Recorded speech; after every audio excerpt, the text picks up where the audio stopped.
சிவபெருமானின் மூன்றாவது கண் அறியாமையை அழிக்கும் ஞானம். ஒரு நாள் பார்வதி தேவி சிவபெருமானிடம் கேட்டாள், நாதா, உங்களது நெற்றியில் இருக்கும் மூன்றாவது கண் எதற்காக? சிவபெருமான் மெல்ல சிரித்தார். அது வெறும் கண்ணல்ல, அது ஞானத்தின் கண். அது இந்த உலகத்தை மாயையாகக் காணும் கண்கள் மாறானது. அதிலிருந்து உண்மை தோன்றும். அதைக் கேட்டு பார்வதி குழப்பமடைந்தாள். அது எப்படி இயலும்? ஒரு கண் உண்மையை எப்படி காட்ட முடியும்? சிவபெருமான் ஒரு சிறிய குச்சியை எடுத்தார். அவர் ஒரு மாயை உருவாக்கினார். பார்வதி ஒரு அழகான தோட்டத்தில் இருந்தார். புறாக்கள் பாடுகின்றன, மலர்கள் மலர்கின்றன. சந்தோஷம் நிறைந்த சூழ்நிலை. அவள் மகிழ்ந்தாள். இது அழகு என்றாள். அந்த நேரத்தில் சிவபெருமான் மூன்றாவது கணை திறந்தார்.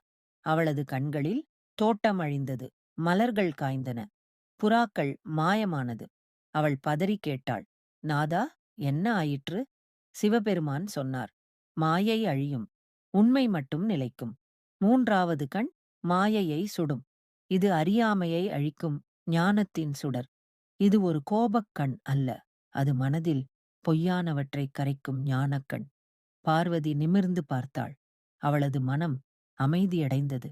இந்த சேனலை பிடித்திருந்தால் லைக் செய்து, சப்ஸ்கிரைப் பண்ணி, கமெண்டில் உங்கள் கருத்தை கூறவும்